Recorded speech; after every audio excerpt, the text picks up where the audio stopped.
მიწების გადაწვის პრაქტიკა, რომელიც ჩვენთან არის დანერგილი, დანერგილი როგორ ხარ, რომელიღაცა თქვა შეუგნებელი ფერმერი ამას აკეთებს.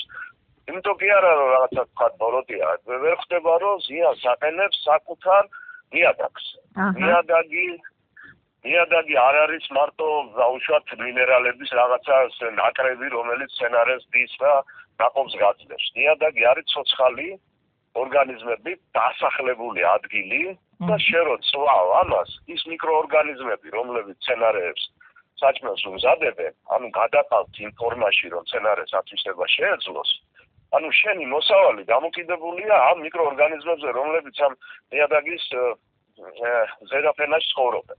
ხო და როცა წვავ ამ ნაკვეთს ეს ნელ-ნელა იწვება, ხურდება რაღაცას რა ვიცი 70 გრადუსზე მეტი და მოკლედ ყველა კვდებიან ეს მიკროორგანიზმები. აღდგება შეკითხვა არის. კი, აღდგება ოღონდ გვიან, მაგრამ იმ რაოდენობით არა, რომელიც შენ გჭირდება. რამე სასუქსტოვებს კი, აი ეს ნაცარი, რომელიც არის, მცირე რაოდენობით რჩება, მაინც ნარჩენებს ვავენ ესენი და ის ნაცარი არის სასუქი, ამის ის როგორ შეიძლება არის, მაგრამ აი უკვე რაღაცას ერთს აკეთებ, მაგრამ აქ საფუჭებ.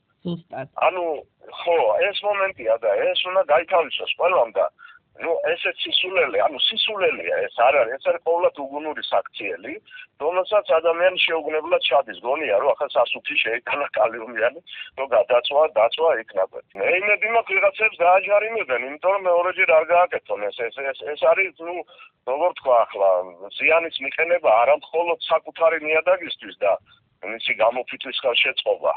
არამედ ეს არის გარემოსთვის არის ზიანი კიდე, ხო? ამ დაწვის დროს და ხო ვიცი თქვენ რომ ფოთლების და იმას რომ მოაგროვებს ფერმერი და ნებისმიერი ეზოში ამის დაწვა არ შეიძლება. ჩვენ გლობალურ დათბობაში ვართ და ჩვენ მარიცის კიდე რა გველის წინ ამ გლობალურ დათბობიდან გამომდინარე და კლიმატის ცვლილებას მოყვება და ცუდი პროგნოზებია მოკლედ და ამისი ხელშეწყობა ეს კიდე მეორე დანაშაულია ასე თქვა. ბატონ ნუკრი, საპირწონე თქვენი რჩევა რა იქნება? ანუ რა უნდა გააკეთოს ფერმერმა? ჩახნან იმას, რასაც მთელი მსოფლიო აკეთებს. ჩვენ არასორი პრაქტიკა გვაქვს, ანუ გამოგვაქვს სიმინდი, გამოგვაქვს ჩალა, გამოგვაქვს ხორბალი, თუკავთ ამ იმას, რა ქვია, ნარჩენებს. ეს არაა სწორი, ეს ეწინააღმდეგება მიწათმოქმედებას თავის კანონები აქვს. ხო და ერთ-ერთი კანონი არის დაბრუნების კანონი. სხვა შორის აი ვინც ამას არ აკეთებდა, იმათ უწოდებდნენ მომავალი თაობისადმი დამნაშავე ადამიანებს. ანუ შენ ნიადაგიდან რაც გამოიტანა მცენარემ ენერგია და საკვები ნივთიერებები, ეს უნდა დაუბრუნდეს ნიადაგს ოდნავ მეთოდით. აი ეს არის კანონი. ანუ ნახეთ, ხო წამოიღეთ მოსავალი, სხვა სიმინდი გინდა ხორბალი. ის ნარჩენები რაც არის, იმ ნარჩენებშიც არის ის საკვები ელემენტები, რომელიც შემდეგ წელს სცენარეს დაჭირდება, არა და იმის მთლიანად გამოტანა არ შეიძლება. უნდა ჩახნათ, უნდა დაუბრუნოთ ნიადაგს ესა. გაკუცმაცებული მცენარეული ნარჩენები შეიცავენ ისეთივე იმ ელემენტებს და იმ ენერგიას, რომელიც ამ მოსავალს დაჭირდა, არა? შენ ეს ნიადაგს უნდა დაუბრუნო, უკარო მომავალ წელსაც კონდეს. ხო, ეს რაოდენობა. ამიტომ რაღაც სულაც ზედაპირულად 5-7 10 სანტიმეტრის სიღრმეზე რომ მოათავსოთ, ეს გადაიქცევა ძვირფას სასუქა.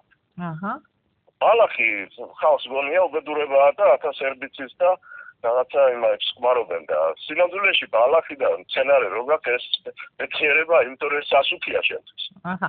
და მცენა ესა ფოთლებით, მათ შორის ნეშომპალა ესეთი კი, ყოველთვის როცა რაღაც ესეთი შეკითხვა გაუჩნდება ადამიანს, უნდა წარმოედგინოს ტყეში რა ხდება.